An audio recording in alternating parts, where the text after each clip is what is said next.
আমার মামামের অন্নপ্রাশনের পার্ট 1 এটা। তো এখন তো আমার মামামের বয়স 16 মাস। তো 7 মাসের অন্নপ্রাশন হয়েছিল, তখন তো ভিডিও করতাম না, দেওয়া হয়েছে না। তো এখন আস্তে আস্তে দিমু। তো এখন আমরা কিন্তু যাইতাছি জল ভরতে। তো আমি ঠাকুরঘর থেকে সব কিছু মানে ডালাটা সাজাইয়া এখানে আয়া পড়লাম। এসে এখন গঙ্গা নিমন্ত্রণ কইরা তারপরে কিন্তু আমার মামামের লেগা জল নেওয়া যামু, যেটা দিয়ে এখন আমার মামাম স্নান করব।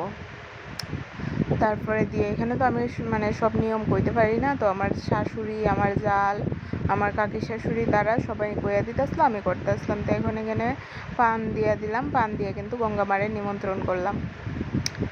তারপরে এখন আমি এখানে ওই তেল আর সিঁদুর দিয়ে সেটা করতেছি, আগ্রাইয়া নিয়ে। তারপরে ওই খই মিষ্টি টিষ্টি দিয়া আরও কী কী দিয়ে সেটা গঙ্গার কাছে দিয়া তারপরে আমরা কিন্তু জল বইরা বাইরে গেলাম। তারপরে দিয়ে তো বাড়িতে আইয়া পড়লাম।